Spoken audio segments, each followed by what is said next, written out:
पाक नमाज चांटियो। Deputy commissioner गुलाम फारूक सोमरू ने कहा है कि ईद उल फितर के मौके पर लोग अपने वालिदैन और प्यारों के पास जाकर एक साथ ईद मनाने के लिए सफर कर रहे हैं, लेकिन एक रुझान है कि ट्रांसपोर्टर्स अपनी सतह पर किराया बढ़ा देते हैं, जिससे मुसाफिरों पर इजाफी बोझ पड़ता है।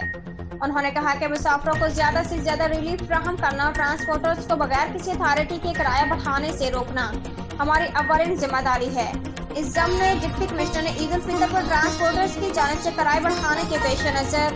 एसएसपी समेत सेक्रेटरी रीजनल ट्रांसपोर्ट अथॉरिटी और जिला के तमाम असिस्टेंट कमिश्नर्स को कहा है कि ईद की तातीलात के दौरान हुकूमत की तरफ से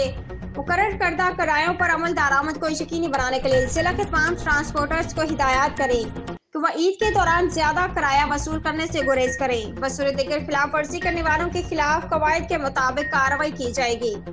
दूसरी जानिब डिप्टी कमिश्नर गुलाम फारूक सोमरू ने तमाम मुतल्लिका महकमों के अफसरान को हिदायत की है कि वो जिला के तमाम ईदगाहों में सफाई सुथराई और सिक्योरिटी के जरूरी इंतजाम को यकीनी बनाएं। तफसीलात के मुताबिक डिप्टी कमिश्नर ने महकमा पुलिस, सेहत, पब्लिक हेल्थ, रेवेन्यू समेत म्यूनसिपल टाउन एडमिनिस्ट्रेटर्स को हिदायत की हैं